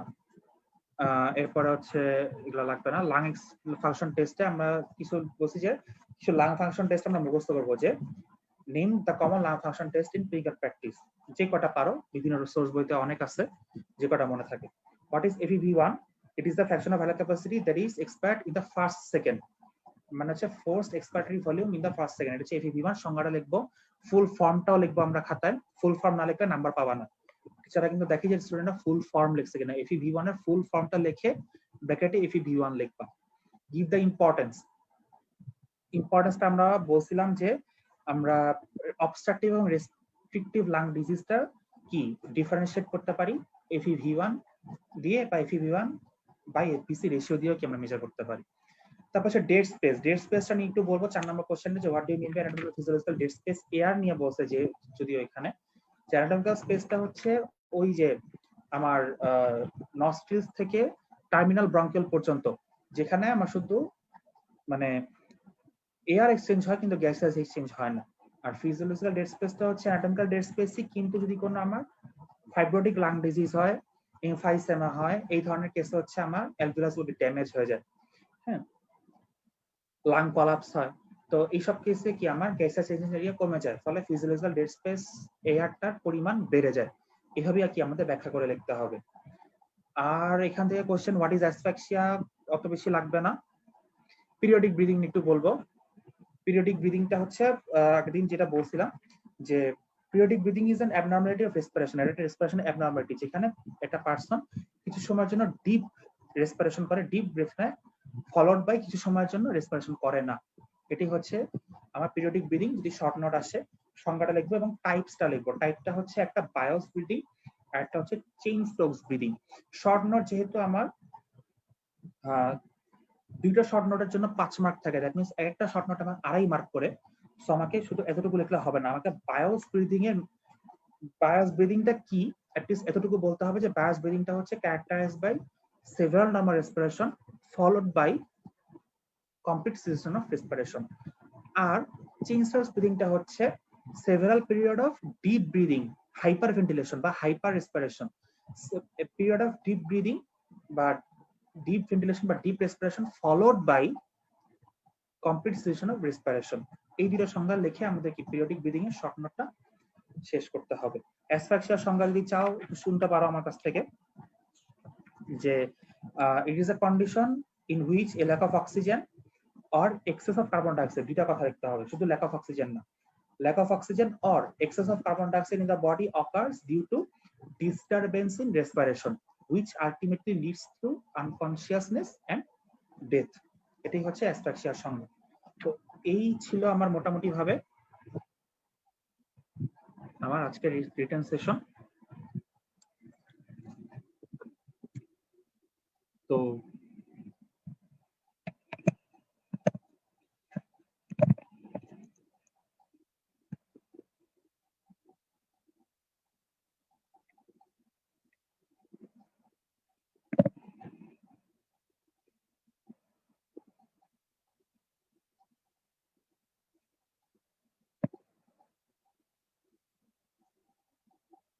তো সবাইকে ধন্যবাদ, যে আমরা রেসপিরেটরি কার্ডটাও শেষ করলাম। দুইটা রিভিউ সেশন আর একটা রিটেন সেশন হওয়ার কথা ছিল, এই দুইটা সেশন আমরা আজকে শেষ করলাম। মোটামুটি ভাবে রিটেন এবং রিভিউ মিলে আমি যতগুলা প্রশ্নের অ্যান্সার বলছি, যে টপিকগুলো আলোচনা করছি, প্রফে এর চেয়ে বেশি কি কোনো কিছু লাগে না। তারপরে যদি তোমাদের এই পুরো কার্ডে মনে করো যে কোনো টপিক একটু আমি হয়তোবা কম বলছি, এটা আমার ত্রুটি হতে পারে, যে আমি কোনো একটা টপিক একটু কম বলছি বা বুঝাইনি ঠিক মতো, ফাঁকি দিছি, আমি অনেক ফাঁকি বা স্টুডেন্ট, আমার ভুল হইতেই পারে।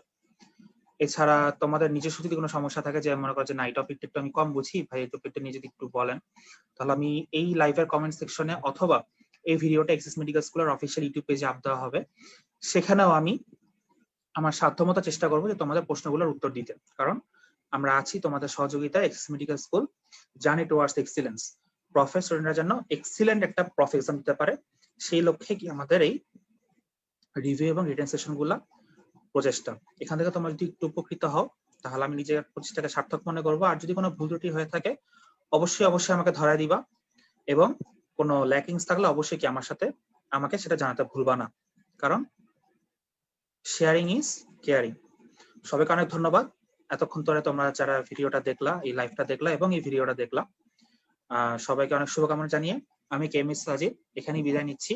আবারও হয়তো দেখা হবে অন্য কোনো টপিক নিয়ে অন্য কোনো দিনে। ততদিন পর্যন্ত সবাই ভালো থাকো, সুস্থ থাকো, স্বাস্থ্যবিধি মেনে চলো, নিজে ভালো থাকো, অন্যকে ভালো রাখো। সবাইকে অনেক ধন্যবাদ।